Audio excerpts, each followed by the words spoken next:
You're seeing your tax dollars at work. On the 5th floor of the jail at the Onondaga County Justice Center, deputies are required to sit at tables and spend their shift keeping a watchful eye on just 1 or 2 inmates. And this is where the jail houses inmates with mental health problems. Chief Administrative Deputy John Balloni says this is why the county is moving forward with plans to build a new mental health unit.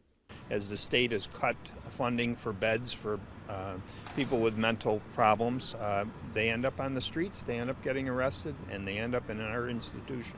The county is spending $400,000 for architects and engineers to come up with a request for proposals so that private companies can bid on the proposed project. Right now, the Sheriff's Department figures that they can expand the 2nd floor of the facility to build a 100-bed unit for inmates with mental and behavioral problems. It would be a much quieter and less intimidating facility in which 1 deputy could simultaneously watch over 5 inmates. Chief Custody Deputy Esteban Gonzalez says this current setup is unacceptable and says eventually the state will order the county to correct this problem. This big open environment that's cacophonous and echoey is not conducive to improving their behavior. A side benefit to building a mental health unit is that it would relieve overcrowding in other parts of the Justice Center.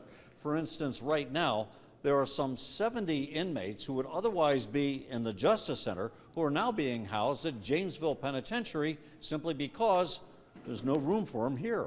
Onondaga County Legislature Chairman Ryan McMahon is bracing for a hefty price tag for the new jail expansion, but he says some of those costs could be reimbursed by neighboring counties who would pay to send their excess prisoners here.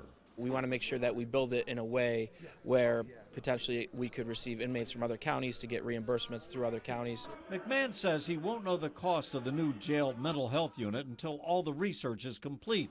Right now, he figures it could run $30 million or perhaps more. Reporting from Syracuse, I'm Jim Kenyon.